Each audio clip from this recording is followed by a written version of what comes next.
sebagai pertanggungjawaban moral. Saya mau minta klarifikasi, ini tanggung jawab siapa? Bapak malu nggak sih? Adakah saya dengar permintaan maaf yang benar seolah-olah menjadi korban?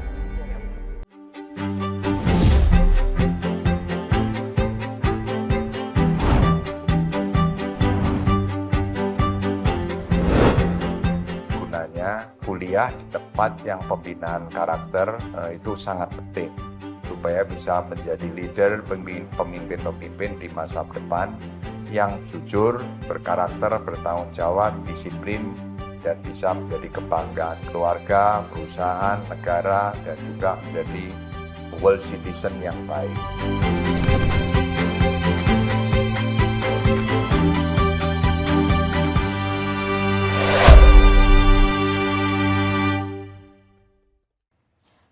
Selamat malam, Anda menyaksikan program Rosi. Tanggal 2 Mei menjadi peringatan Hari Pendidikan Nasional. Di hari itu kita kembali diingatkan akan pentingnya mencetak generasi bangsa yang unggul.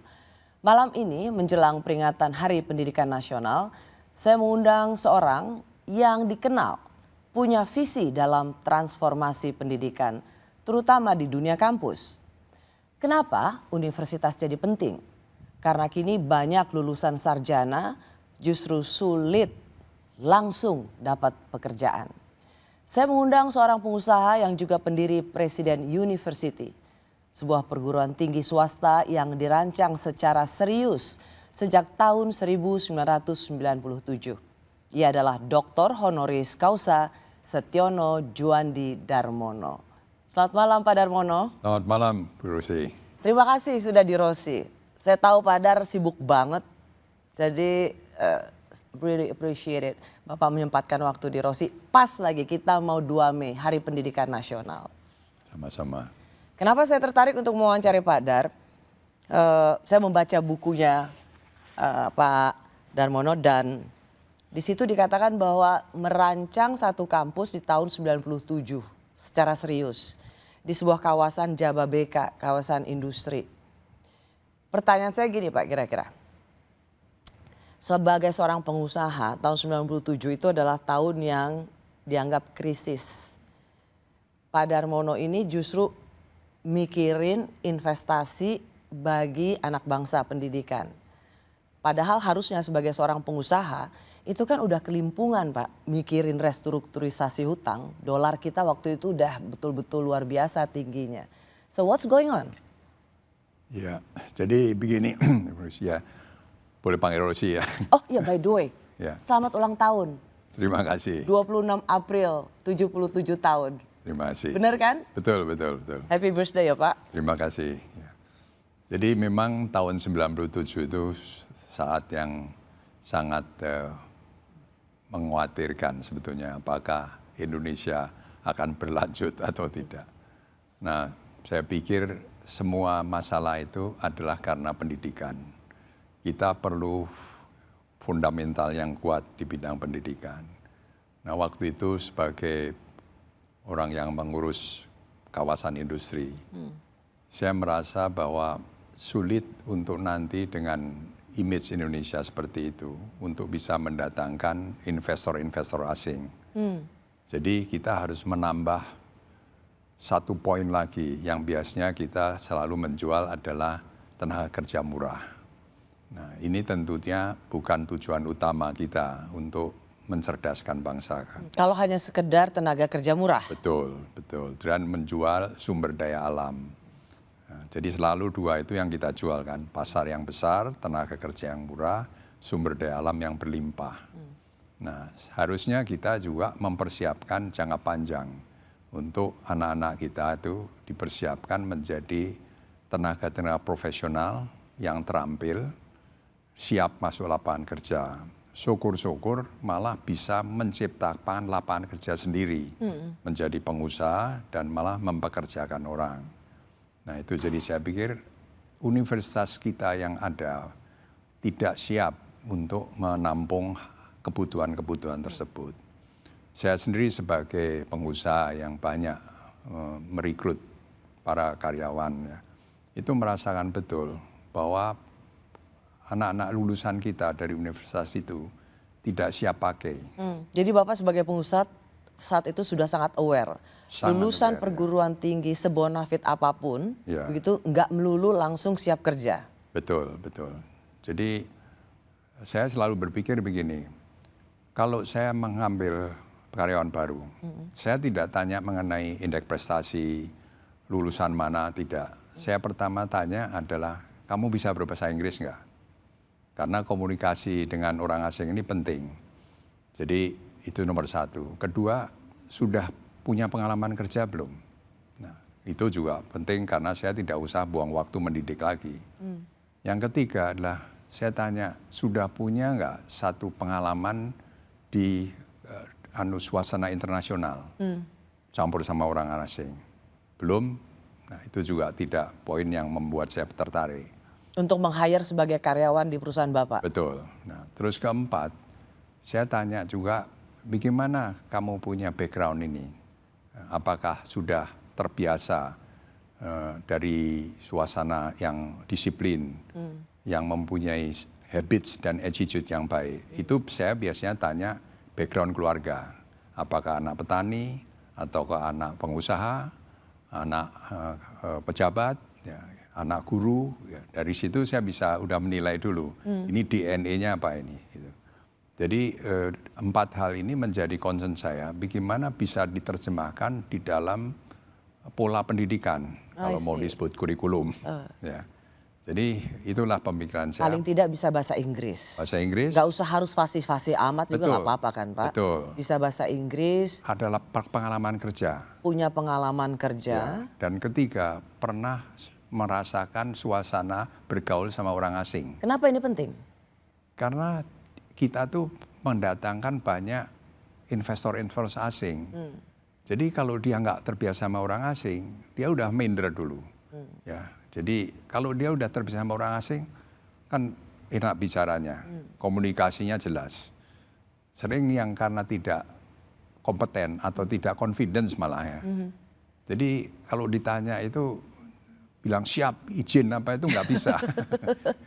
Ya, ini jadi karena dia pernah berinteraksi dengan orang asing, maka dia punya level confidence yang memadai. Betul. Jadi nggak betul. inlander kalau ini dulu kan sebutannya minderan Betul, sama orang betul, asing. ya. So paling tidak bisa bahasa Inggris, memahami Ya, bahasa Inggris, ya. lalu kemudian pernah punya pengalaman kerja dan punya interaksi dengan orang asing. Betul. Itu yang menurut Bapak Ya. lebih baik diterima di perusahaan yang Bapak Betul. pimpin begitu. Betul, betul. Dibandingkan IPK-nya cum laude.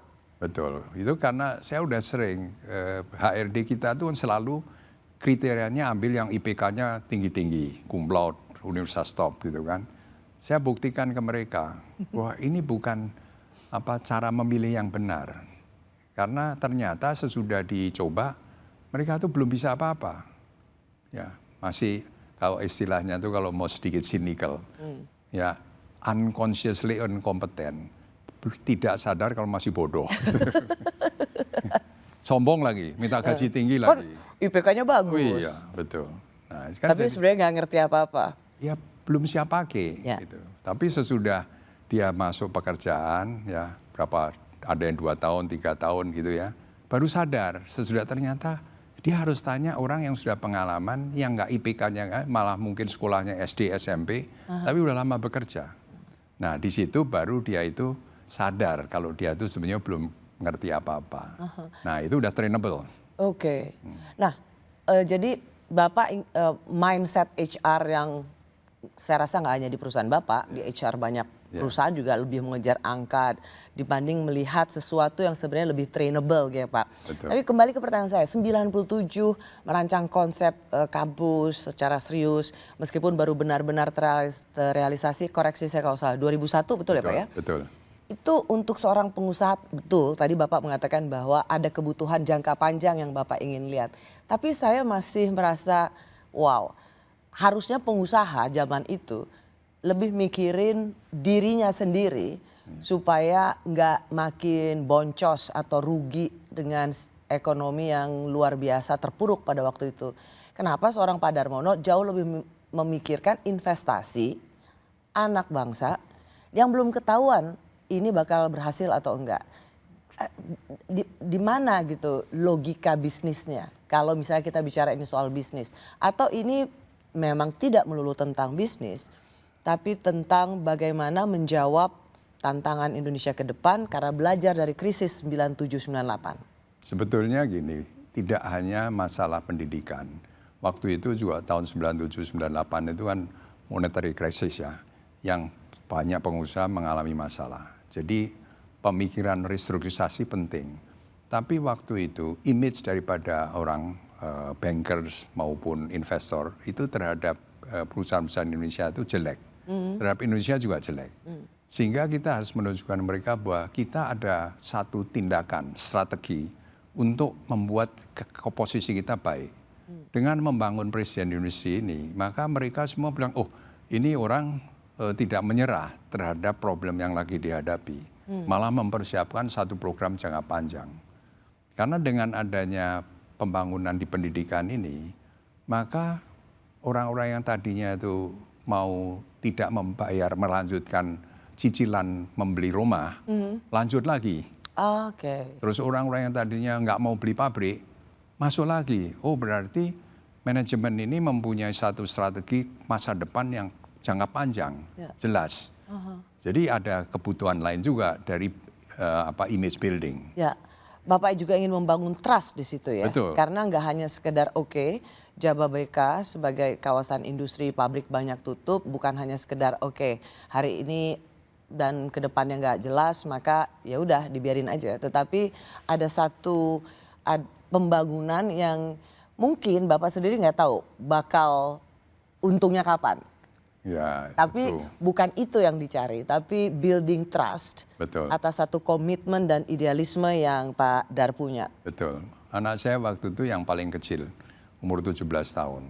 Dia bilang, "Pak, you want to build a university? It's going to take 50 years to be famous, you know. By that time you will be dead and I may be dead too." Dia bilang. Saya ingat betul tuh kata-kata anak ini. Jadi memang ini pendidikan is a long term project.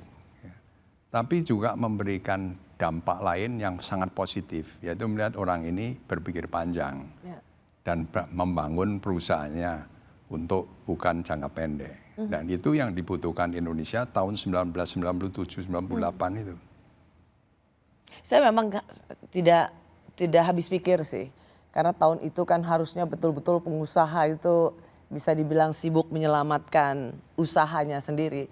Tapi ada seseorang yang justru berpikir tentang pendidikan, buat saya agak lain, Pak.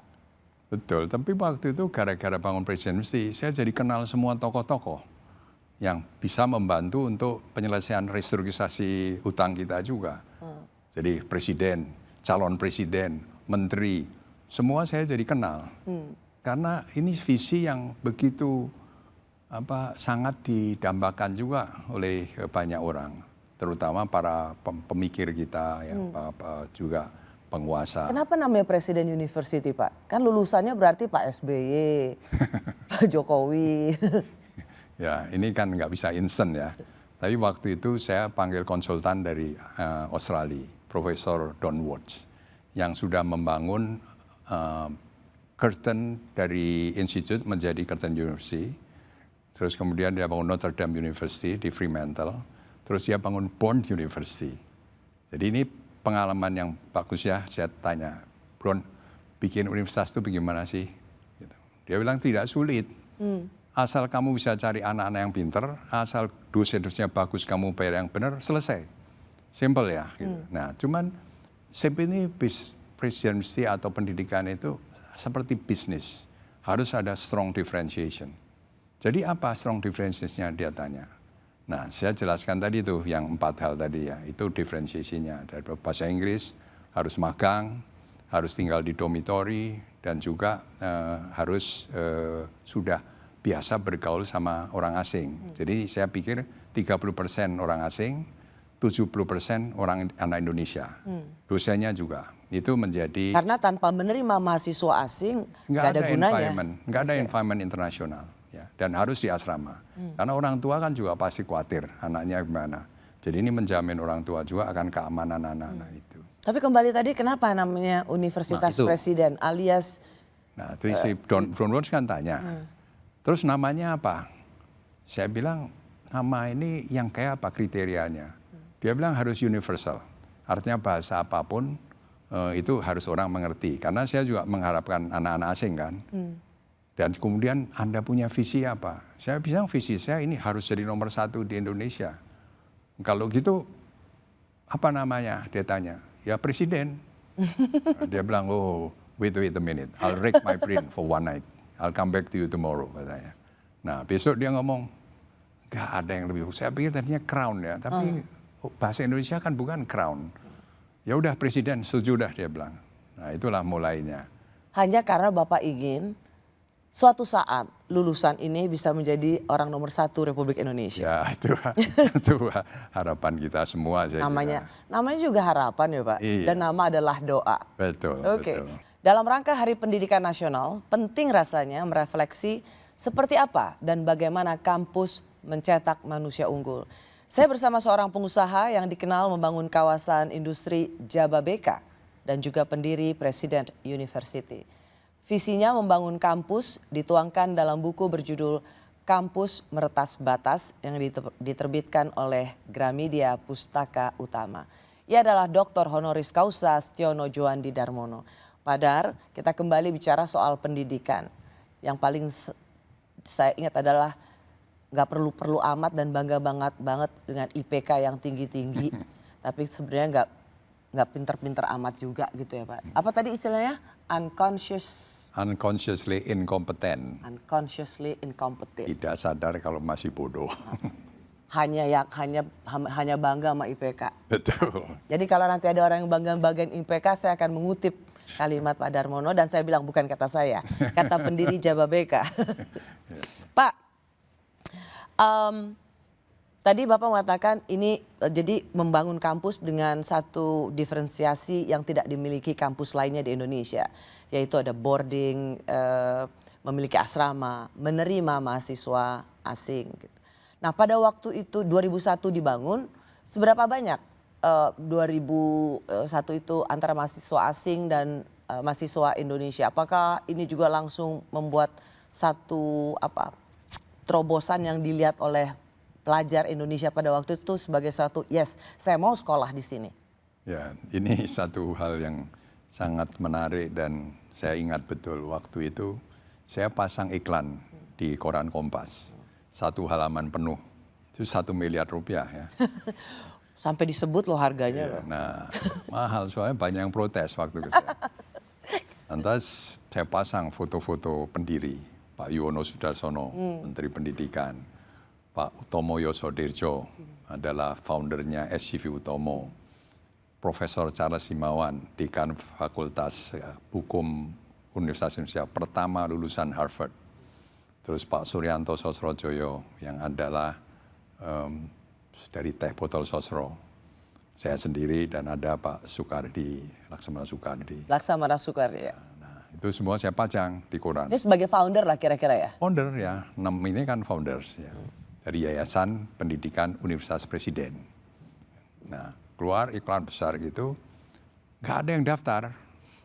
Nah, padahal ceritanya akan diberikan beasiswa dan segala macam, nggak ada yang daftar. Meskipun saat itu dibilang akan diberikan beasiswa? Iya, sudah disebut. Itu pun tidak cepat menjadi daya tarik untuk masuk? Iya, nggak ada yang lamar. Jadi saya pikir apa ini karena di Cikarang, atau karena universitas baru, atau menakutkan, ya. Kok namanya Presiden University gitu. Jadi pendek kata udah pasang iklan saja, dicari karyawan lulusan SMA oleh Jababeka. Nah yang lamar banyak ini. Terus jadi pilih dari situ yang bisa berbahasa Inggris berapa banyak. Nah dipilih dapatlah 12 orang. Pada saat yang sama saya minta tolong dari Pak Gunadi Wijaya dari Panin Group yang punya jaringan luas di China untuk mencari mahasiswa dari China. Oke. Nah, terus saya minta juga dari Dubes Vietnam untuk mencari anak-anak dari Vietnam. Karena saya pikir zaman 2001 Indonesia itu suasananya masih jelek. Pasca 98 ada riot dan lain-lain. Ya, dan waktu itu juga tahun 2000-2001 di bawah pimpinan Presiden Abdurrahman Wahid dan Wakil Presiden Bu Megawati. Suasana itu juga politik juga kacau situasi kan? yang tidak gampang. Betul. Jadi sulit mendapat mahasiswa asing. Jadi saya pikir yang mau itu kira-kira pasti dari negara yang masih susah, yang anaknya masih miskin-miskin. Nah waktu itu China belum sehebat sekarang lah ya. Nah Vietnam apalagi. Jadi dari dua itu dapat saya 24 dari China, 12 dari Vietnam. Kita bayar beasiswa penuh. Malah yang dari Vietnam itu saya kasih air ticket karena mereka nggak sanggup datang. Nah yang Indonesia dapat 12. Jadi pertama itu 48 mahasiswa, 75% asing. Jadi udah internasional kan di tahun pertama ini. Nah itulah. Dan itu mereka beasiswa? Full beasiswa, makan, tidur, semua, tuition semua dibayar. Cuma tidak diberi gaji aja. Tapi kalau yang anak-anak Indonesia kan digaji untuk kuliah. Karena 12 ini kan janjinya dipekerjakan. Ya, ya benar. Karena kan tadi kan Bapak bilang kan itu mereka masuk karena dicari karyawan untuk kerja di Jababeka lulusan SMA. Betul. Makanya memang tetap harus digaji. Digaji gitu ya. kan? Jadi 12 itu statusnya karyawan tapi jadi mahasiswa gitu. Itulah yang jadi. Dan 24 ini, 48 total itu hebat-hebat sekarang. Jadi orang semua. Pak, saya bertanya dengan seseorang yang saya rasa pasti Bapak tahu. Waktu itu beliau mengatakan bahwa diminta oleh pemerintah Vietnam membuat planning rekonstruksi banking system dan privatisasi BUMN. Saya didatangi sekelompok anak muda Vietnam dan menyapa dengan bahasa Indonesia. Rupanya mereka lulusan Presiden University dan sekarang bekerja untuk pemerintah Vietnam. Dan sekarang mereka menjadi bagian dari transformer di government di Vietnam. Kira-kira Bapak bisa menebak nggak siapa orangnya? Saya udah losing track gitu karena udah saking banyaknya. Dari Pak Laksamana Soekardi. Oh. Jadi sebagai seorang founder pun he was amazed karena ketika dia ke Vietnam dia menemukan anak-anak lulusan Presiden University dan bekerja di pemerintahan di Vietnam dan menjadi transformer di sana. Jadi bibit-bibit ini tidak saja untuk Indonesia tetapi juga untuk mereka yang sudah bekerja, mereka yang menjadi warga negara asing. Tapi dari situ Pak, kalau untuk bicara soal mahasiswa di Indonesia gitu, kan tadi di Cikarang gitu, itu kan maaf ya Pak ya, jangan tersinggung ya Pak, kan nggak elit Pak kawasannya Pak. Nah tapi kenapa Bapak merasa bahwa kalau orang dari luar oke lah, tadi yang Bapak bilang negaranya belum maju dan di ini, tapi kalau untuk anak Jakarta, anak Indonesia, mereka punya kampus yang lebih di tempat gaul gitu, bagaimana satu kawasan yang dianggap tidak cukup elit buat anak calon mahasiswa itu bisa dianggap wah ini adalah tempat terbaik saya untuk menimba ilmu. Ya jadi memang itu tantangan untuk mencitrakan bahwa Cikarang itu bukan desa tertinggal. Itu memang tantangan.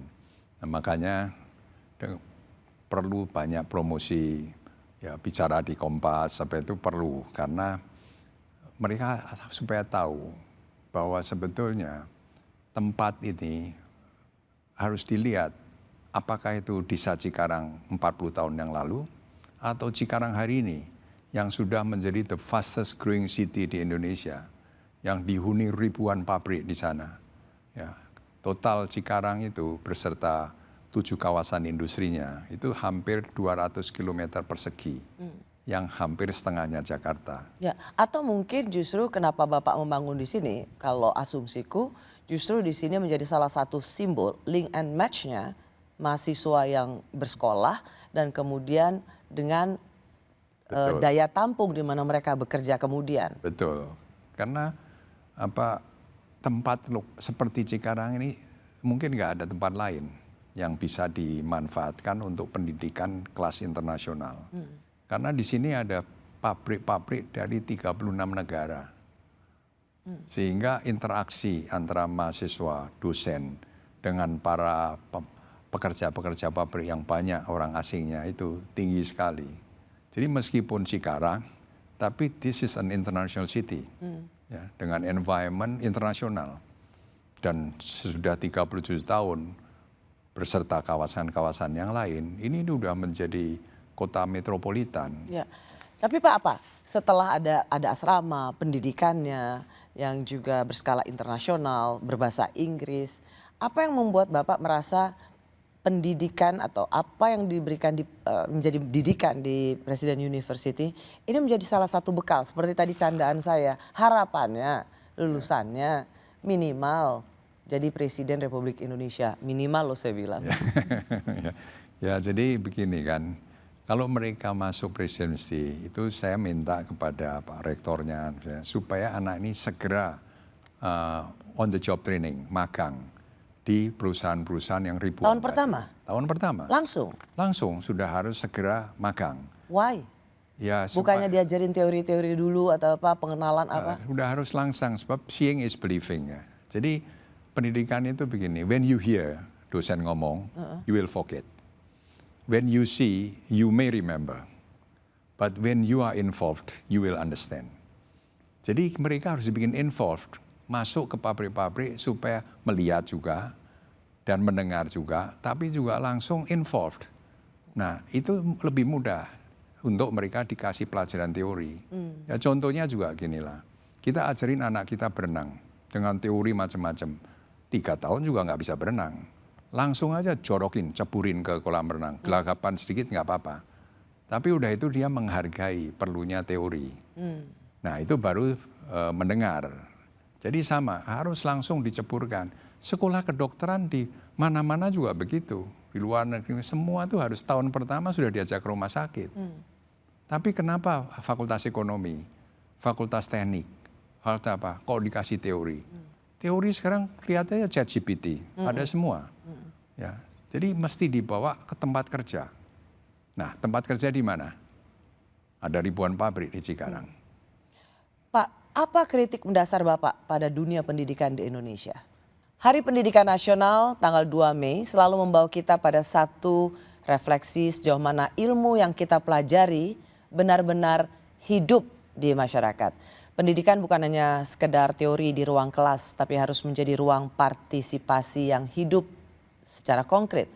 Saya masih bersama pendiri Presiden University, seorang pionir pengembang kawasan industri. Ia juga sosok yang banyak orang kenal sebagai seorang yang mencintai kebudayaan tanah air, Dr. Honoris Causa Setiono Juandi Darmono. Pak Darmono seorang pengusaha yang saya mendengar dan membaca buku-bukunya Pak Dar, Kampus Meretas Batas, Think Big, Start Small, Move Fast, Building a Ship While Sailing. Sebenarnya nanti saya mau tanya, building ship while sailing tenggelam dong, kan lagi sailing. Lalu bringing civilization together. Pak, jadi kalau soal pendidikan, kan pasti tadi Bapak lebih ke arah siap kerja.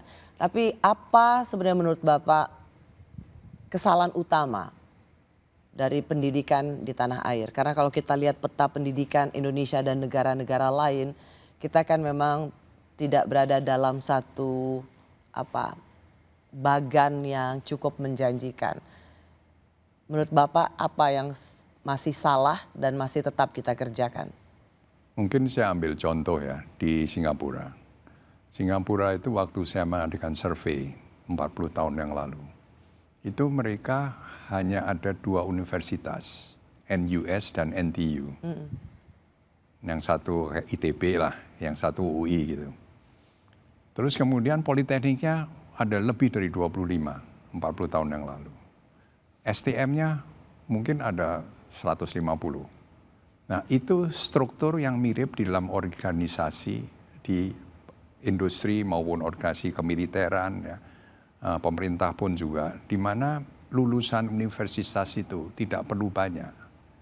Kita universitasnya 4.000 lebih.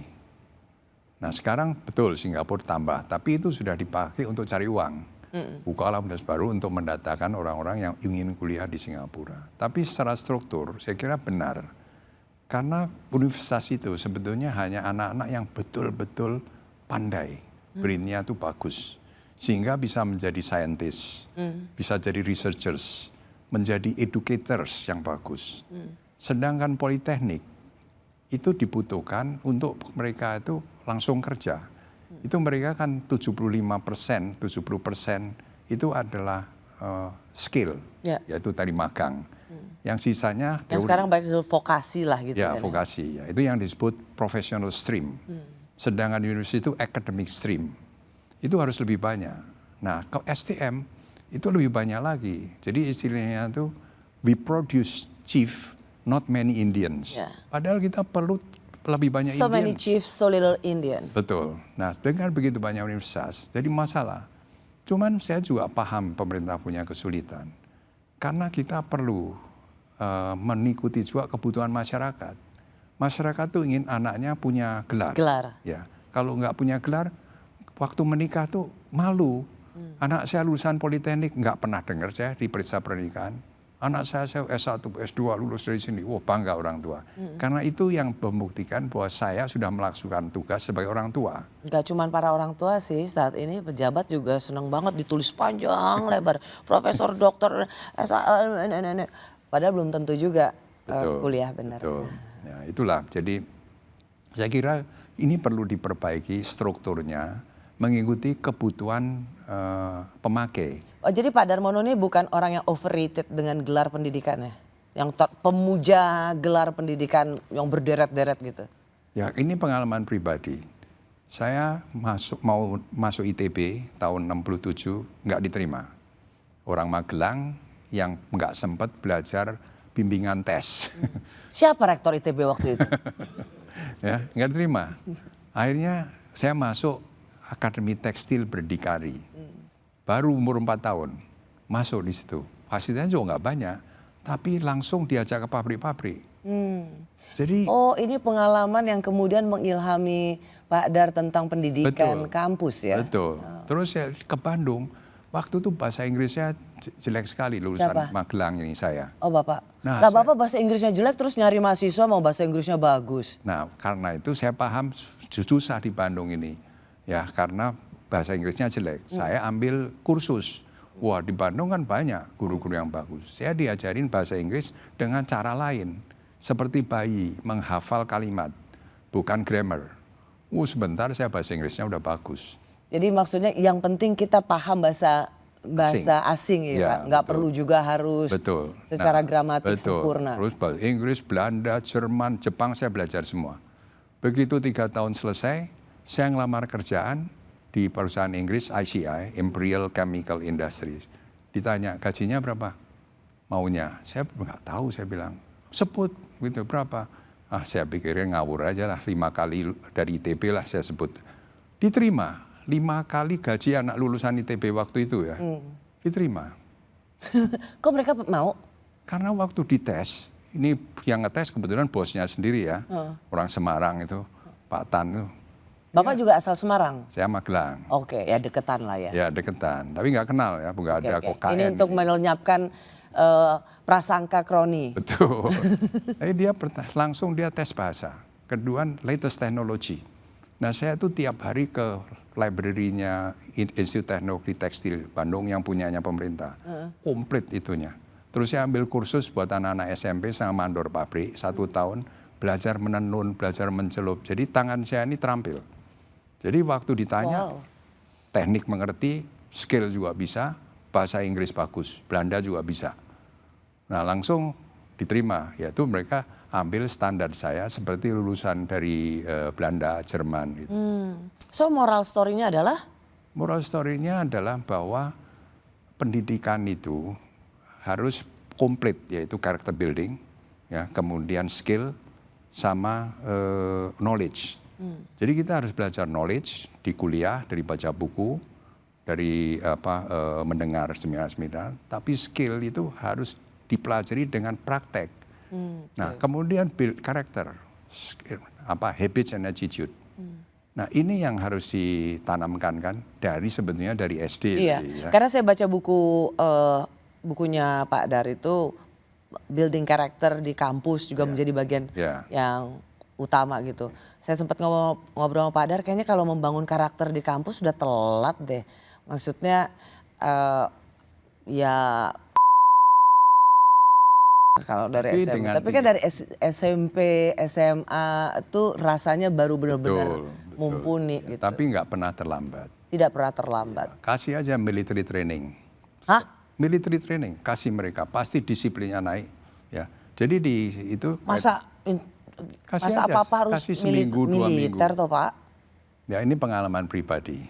Ya, dari Nggak Magelang, semuanya harus militer. Disiplin nggak harus selalu dari oke, militer ya memang mengajarkan kedisiplinan. Tapi kedisiplinan itu kan tidak melulu juga harus bergaya militer Pak. Betul, tapi yang paling siap dalam pendidikan itu adalah military training.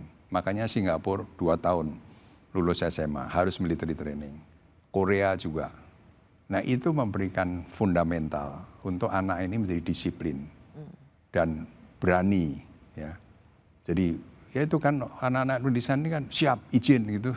Nah itu hasil dari tadi agak militer itu. Iya betul, tapi it's not bad lah. Oke lah. Daripada cuma manggut-manggut geleng-geleng kepala, Tapi nggak ngerti apa-apa. nggak ngerti apa-apa. Pak, jadi tadi kembali ke pertanyaan saya. Apa kritik mendasar tadi? Jadi maksudnya karena hanya teori yang dijejalkan, bukan skillnya. Jadi di dunia kampus, gitu kan? Karena kalau Bapak tadi bilang udah dari tingkat pertama mereka harus diceburin untuk langsung melihat seperti apa situasi suasana Dan kerja. bekerja. Ya. Dan memang Pak, kalau kita refer ke negara maju, misalnya kayak Perancis gitu, mereka ya kalau sekolah Sorbonne itu dianggap oleh mereka tuh ya sekolah buat mahasiswa internasional, terkenalnya gitu. Tapi kalau buat yang masyarakat di sana sendiri ada sekolah lain, sekolah bisnis terbaik yang lain. Jadi ya sekolah ekonomi atau bisnis ya sendiri. Nanti sekolah yang memang mau teknologi yang teknik yang berbau politeknik gitu. Jadi memang sudah diarahkan di kampus diajarkan sesuai dengan teori dan skillnya yang memang sejalan dengan yang dibutuhkan oleh dunia kerja. Betul. Dibandingkan kampus kita yang semuanya tuh serba ada, tapi ya rasanya lebih kepada teori dan tidak menyiapkan seperti apa dunia kerja nantinya. Gitu nggak sih kira-kira Pak? Ya itu ada benarnya. Jadi misalnya tahun 93 Pak Wardiman, Menteri Pendidikan kan mengatakan link and match. Ya. Nah link and match itu sulitnya adalah bagaimana kita tahu apa yang bakal dibutuhkan industri.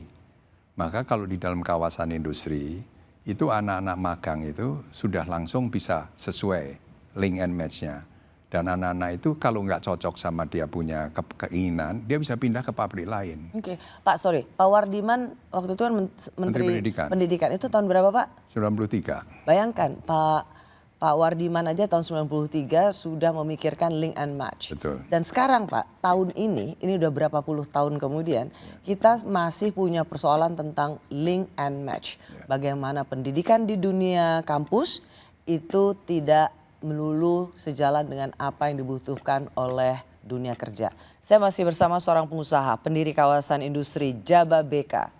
Ia juga banyak menulis buku, yaitu Think Big, Start Small, Move Fast, Building a Ship While Sailing, dan Bridging Civilization Together. Dr. Honoris Causa Setiono Juandi Darmono. Pak Dar, kita selalu bicara soal link and match. Pak Menteri Pendidikan pada waktu itu sudah juga menyebut, dan sekarang kita masih problem klasik soal itu. Jadi salahnya di mana atau kenapa problem itu masih terjadi bahwa antara lulusan, karena kalau kita bicara soal statistik Pak, selalu lulusan S1 itu adalah yang paling banyak nganggurnya. Lulusan SMP yang paling cepat bisa dapat pekerjaan. Sesungguhnya ini bukan kabar gembira karena lulusan SMP itu banyak mendapat pekerjaan, itu adalah untuk sektor informal. Sementara capek-capek sekolah, bayar mahal kampus, tapi belum tentu menjadi landasan untuk cepat kerja. Jadi problem klasik ini mana yang masih terus berulang? Jadi sebetulnya di China juga terjadi. Barusan belakangan ini ya, mereka menyadari. Pertama waktu 40 tahun yang lalu terjadi euforia di mana universitas banyak. Ternyata pengangguran tinggi. Nah mereka tahu ini masalah supply and demand. Kalau supply-nya banyak, demand-nya kecil, ya pasti pengangguran terjadi. Jadi lulusan universitas banyak, padahal yang butuh sedikit. Yang dibutuhkan lebih banyak lulusan STM, lulusan politeknik. Jadi sekarang mereka batasi. Anak yang boleh masuk universitas hanya yang betul-betul pandai. Anak yang masuk SMA harus yang betul-betul pandai. Yang lain masuklah politeknik, masuklah STM, SMK kalau gitu ya. Nah, itulah sama hal yang kita hadapi. Kita punya universitas terlalu banyak. Akhirnya apa yang terjadi? Ya pengangguran tinggi. Karena yang butuh lulusan universitas nggak banyak. Yang dibutuhkan tuh lulusan STM, malah mungkin kalau zaman Belanda dulu, lulusan ST, sekolah teknik.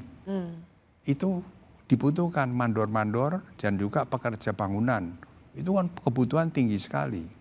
Apalagi kalau masuk ke bidang medis, kayak sekarang Presiden mesti bikin fakultas kedokteran. Saya juga arahkan link and match-nya itu harus sesuai. Yang dibutuhkan sekarang banyak apa? Caregivers. Nah, mestinya kita lebih banyak didik itu perawat, ya, caregiver. Nah, ini yang harus diperbanyak karena itu bisa diekspor. Jadi kalau kita tidak apalagi bagi negara-negara yang populasinya populasi generasi tua ya, lansia ya, seperti Jepang. Betul, dan itu kaya-kaya. Nah, kita sebetulnya mendidik rakyat gini untuk mendapat kerjaan atau disebut economic survival. Nah, kalau mereka tuh economic survival-nya itu diberikan skill-nya, mereka akan bisa bekerja dimanapun juga di dunia dan dengan terhormat. Ya. Jadi sebetulnya nggak usah khawatir disebut brain drain atau apa, nggak usah.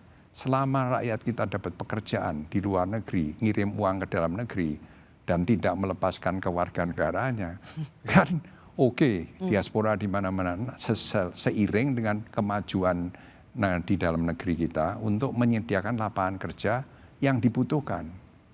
Jadi sekolah di kampus atau pendidikan di kampus atau politeknik itu bukan untuk mencari IP atau gelar ya Pak ya? Bukan. Tapi how skill are they? Untuk economic survival ya. Jadi lulus pasti dapat pekerjaan. Syukur-syukur baru sekolah pun sudah diijon atau malah sudah dapat pekerjaan. Talent scouting di kampus-kampus. Betul Pak. Nah, tidak hanya di universitas, di SMA, SMP pun sudah harus diajarkan. Tapi kata Bapak tadi kan supaya mereka bisa langsung kerja. Itu kan kata yang lebih mudah diucapkan daripada bisa menjadi kenyataan Pak. How you define that? Bagaimana mendefinisikan bahwa sekolah di perguruan tinggi dan langsung bisa bekerja? Jadi ini masalah pendidikan memang mulai dari kecil. Bahwa dari kecil itu anak-anak sudah dibuat sadar. Kita harus ajarkan dia supaya economically survive. Kalau orang tuanya mendadak nggak bisa kerja gimana? Nah, dia harus belajar mengenai bagaimana dia itu bisa cari uang. Apakah dengan jualan telur ayam, kalau punya ayam di rumah. Yang saya merasakan sendiri waktu kecil, zaman perang dulu. Ibu saya ngajarin saya pelihara ayam, telurnya dijual ke pasar. Ya, bikin kalender, minta kalender Pak, kirim surat. Ya, kalau kita kaitkan di dunia sekarang misalnya Pak, pendidikan apa yang memang harus menjadi kebutuhan diberikan pada generasi muda yang sekarang ChatGPT, AI, bagaimana mendefinisikan didikan bagi mahasiswa yang bukan mengejar IPK, bukan mengejar gelarnya, tetapi mereka skill di tengah zaman yang sekarang sungguh kita nggak pernah mengira sebelumnya segala sesuatu bisa dilakukan oleh AI atau segala pertanyaan bisa dijawab oleh ChatGPT. Menurut Pak Dar, didikan seperti apa atau pendidikan seperti apa yang membuat mahasiswa itu bisa juga cepat dapat kerja? Ini pendidikan karena dua arah, satu dari orang tua dan satu dari sekolahan. Tidak hanya bisa dari sekolahan, orang tua berperan sangat penting untuk memberikan pendidikan yang benar. Nah, kalau orang tuanya juga cenderung asalnya asal IPK tinggi, asal lulus universitas, maksa lagi ya. Nah, ini menjadi masalah. Nah, sebaliknya dari pemerintah punya kekuasaan untuk membuat regulasi, membatasi supply and demand. Jadi kalau supply-nya itu tinggi, demand-nya kecil, harus supply-nya dikunci. Jangan terlalu banyak universitas. Kalau lebih bagus lagi, mulailah diperkenalkan bahwa universitas itu boleh dalam bentuk PT, perseroan terbatas. Kalau emang jelek, bangkrut lah bangkrut. Tapi kalau sekarang itu kan pemerintah sangat generous. Jadi kalau ada yang kurang bagus, didukung. Nah, sedangkan yang baru, misalnya Fakultas Kedokteran, betapa sulitnya memperoleh izin. Karena yang sudah ada itu harus dibagusin dulu. Ya. Padahal kalau kurang bagus harusnya ditutup. Ya. Nah, tapi sekarang mau bikin Fakultas Kedokteran sulit. Padahal jumlah kebutuhan dokter tinggi. Ya, nah ini yang jadi sekarang saya kira juga antara perdebatan antara Menteri Kesehatan dengan Bagian Pendidikan kan jadi dilema ini. Jadi sebenarnya ya harus media, masyarakat juga mengemukakan kan bahwa kita juga perlu ada perubahan di mana intinya itu dari bahwa supply dan demand itu diatur. Tapi sorry Pak, saya ingin melanjutkan pertanyaan ini. Kalau melihat, kan semua orang tetap butuh sekolah Pak. Kalau misalnya kampusnya dianggap terlalu banyak, tidakkah ini juga membuat ada ketidakadilan? Kan nah, ini gini. More schools are the better. Ya betul, cuman tetap kan tanggung jawab kita adalah kepada orang tua. Bahwa kita mendidik mereka itu supaya anaknya bisa dapat kerjaan. Jadi kalau kita meluluskan tapi nggak dapat kerjaan, kan harus ada perasaan tanggung jawab dari dosen maupun institusi. Atau kalau mau membuat kampus, jangan perbanyak kampus, tapi semacam sekolah kejuruan atau politeknik yang langsung ilmu yang mereka dapatkan applicable atau sejalan dengan yang dibutuhkan oleh dunia kerja. Itu kan Pak. Ya. Jadi bukan kampus yang hanya sekedar semua fakultas ada di situ, tetapi itu tidak mengajarkan tantangan di dunia kerja. Dan juga harus lihat penyedia lapangan kerja itu apakah cuma Indonesia atau dunia. Jadi jangan kita membuat program atau kampus izin yang hanya untuk keperluan Indonesia. Setuju, betul. Jadi kalau di luar negeri itu butuh dokter, kita produksi dokter.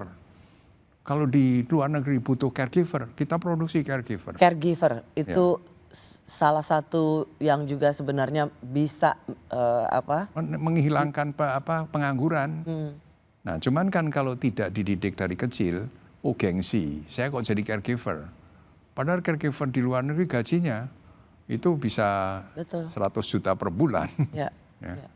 Oke, Pak, saya terima kasih sekali ya.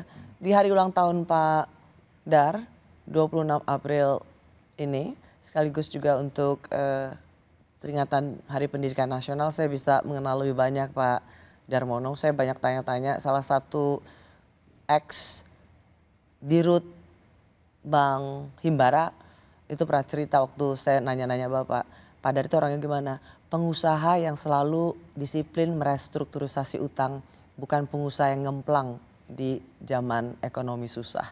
Jadi terima kasih Pak Dar. Terima kasih. Saya semakin mengenal Anda. Terima kasih. Sekali lagi selamat ulang tahun ya Pak Darmono. Terima kasih banyak. Terima kasih bagi Anda yang telah menyaksikan Rosi. Saya Rosiana Silalahi. Kita jumpa lagi Kamis depan. Tetaplah di Kompas TV, independen, terpercaya. Sampai jumpa.